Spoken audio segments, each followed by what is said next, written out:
pangmatagalang panggagahasa sa ating mga kababaihan at inang bayan.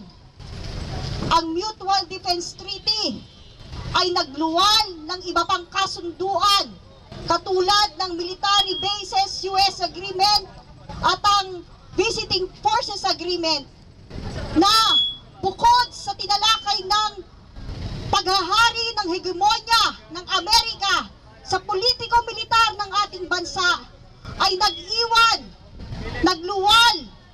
ng napakaraming kaso ng paglabag sa karapatang pantao ng mamamayan at sexual na pang-aabuso sa mga kababaihan at bata.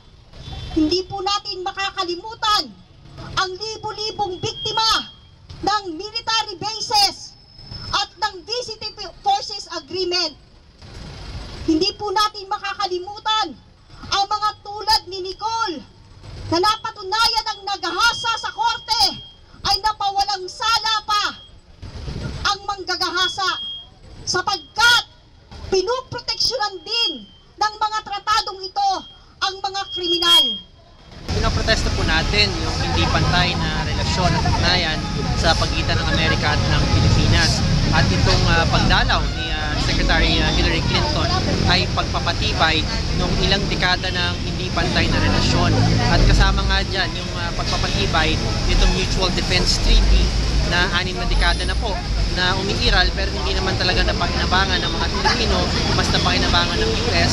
At kasama rin po dyan yung mga kasunduan tulad ng Visiting Forces Agreement na naglalayong panatiliin ang presensyang militar ng mga Amerikano dito sa ating bansa. Sa katunayan, mag-iisang dekada na po ang mga US troops na nakabase dyan sa Mindanao na bagay na labag sa ating konstitusyon at ating soberanya. So yan po yung mga bagay na dapat ay pag-ingatan ng ating mga kababayan na huwag magpatuloy dahil hindi na nga po katanggap-tanggap.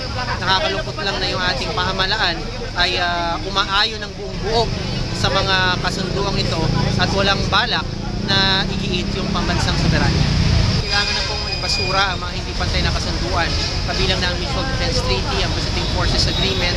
Kailangan na tanggalin ang presensyang militar ng mga Amerikano dyan po sa Mindanao. Kailangan na pong magkaroon ng nagsasariling patakarang panlabas ang ating bansa.